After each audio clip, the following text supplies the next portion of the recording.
Chapter 2 is the chemical basis of life. It's mostly concerning chemistry. Now, I know you're saying, well, I didn't sign up for a chemistry class. I'm taking a biology class. I know. But there are some aspects of chemistry that we need to understand before we can move up on that organizational life that we talked about in Chapter 1. And so Chapter 2 deals with some chemical things. So life is composed of matter. Matter is anything that occupies space and has mass. And it's made up of things called elements. An element is any substance that cannot be broken down into another substance by any ordinary chemical means. Like it can't be burned into a different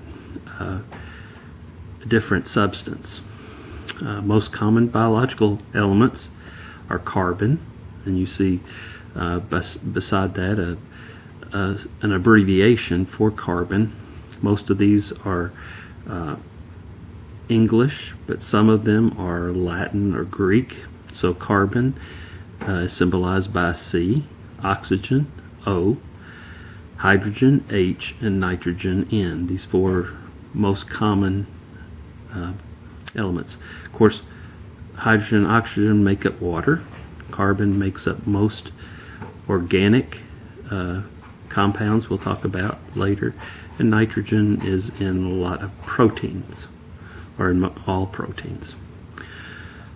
Other biological important elements are sodium, Na. Na is Greek for sodium. It's natrium, so that's why it's Na. Magnesium, phosphorus, sulfur, chlorine, iron. Fe means ferrous. Potassium, iodine, and calcium. Of course, calcium's important for bones.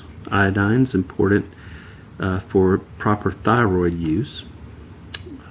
Iron is used in a molecule called hemoglobin.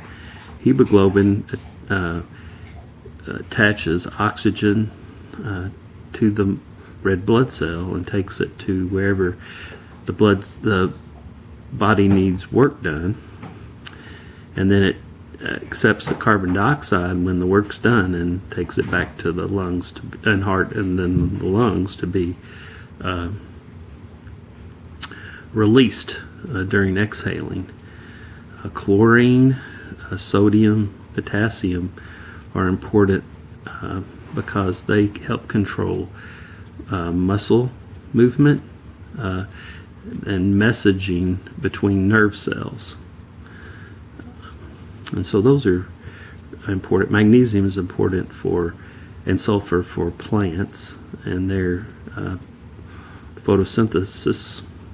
So, and then you have two or more elements combined in a fixed ratio. In certain ratios, they're called compounds. So the periodic table shows all the elements, and you can see they're arranged in numerical order based on the number of subatomic particles, certain subatomic particles they have, and we'll talk about that here in a second. But you can see there's about 118. There are 118 chemical elements. Sorry. So each atom, and remember atom is the smallest unit of matter, and it contains several parts to it, all right? And each atom is particular or has the properties for one particular element. So even though an atom has subatomic particles, those subatomic particles are common throughout all the elements. All right, it's the number of those subatomic particles that will determine what element you're looking at. So what is the atomic structure? Well, there are particles that have a positive charge to them, and they're a larger particle, and they are called protons. And protons, along with neutrons, make up the central portion of an atom, and it's called the nucleus, right? We've heard that word also used in biological terms as a membrane-bound organelle membrane-bound structure that holds the DNA in eukaryotic cells. We talked about that in chapter 1. But now we're using the term nucleus as the protons and the neutrons. And neutrons are subatomic particles that do not have a charge. They're neutral. And so the protons and neutrons together make up the nucleus. And then there are subatomic particles that are negatively charged. They rotate around the nucleus at the speed of light, and these are really small particles, and they take up most of the space of the atom. Now they rotate in orbits or that are unrestricted, so they can be at different places in the orbit at any given time, but they're kept in that orbit because of the differences in the electrical charges, because the nucleus is positively charged with the protons, so the negatively charged particles are kept in those orbitals around the nucleus. They run at the speed of light. If they weren't held together, those electrons would just go flying into space, and can't have that happening. So since they have opposite electrical charges, they are kept in an orbit.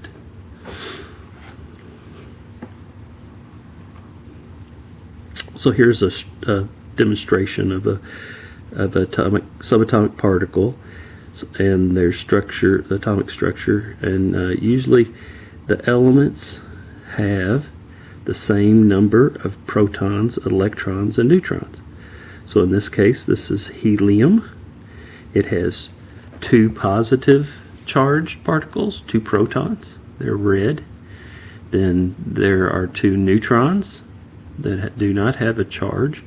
Those are in green. And then the yellow particles are the electrons that are in orbit around the nucleus.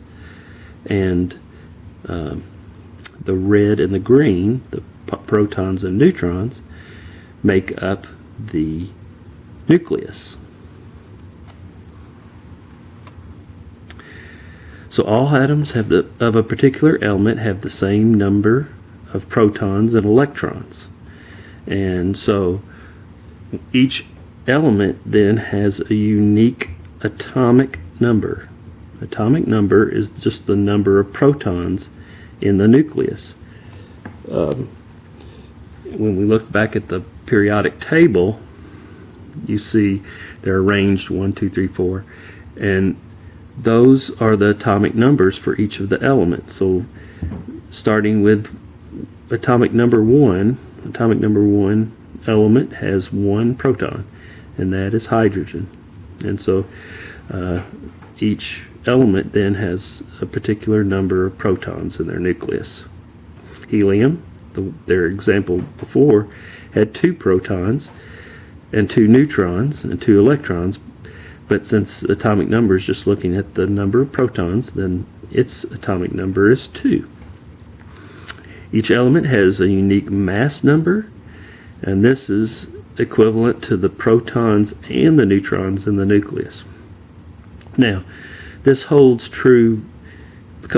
One, it's calculated this way because the protons and the neutrons take up most of the mass of the atom.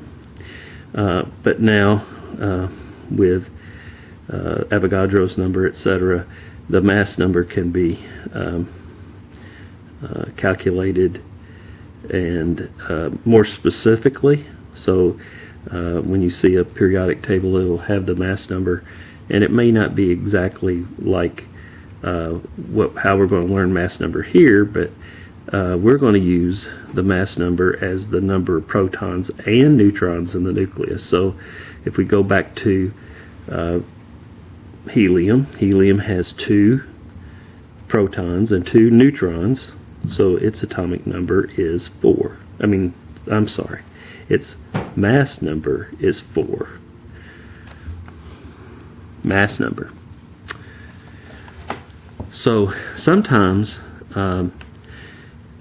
elements might have differing numbers of neutrons than they normally would have, all right? And so if they have differing number of neutrons, we call these things isotopes, all right? And carbon is a good example of having isotopes. The atomic number of carbon is 6. That means it has 6 protons and 6 electrons. Normally, in elemental form, it has 6 neutrons. So its mass number would be 12. Sometimes there are isotopes of carbon where it has, instead of 6 neutrons, it has 7. So now we have a mass number of 13, which is different from the elemental form of 12. And so this is an isotope of carbon called carbon-13. Sometimes you'll see a C for carbon and a superscript number, and that number is indicating that it's an isotope with a differing number of neutrons. So carbon-13 is also out there in the environment. All animals, all living things and things themselves give off carbon-13, so you can measure it, use it for carbon dating, and for tracking things in the environment.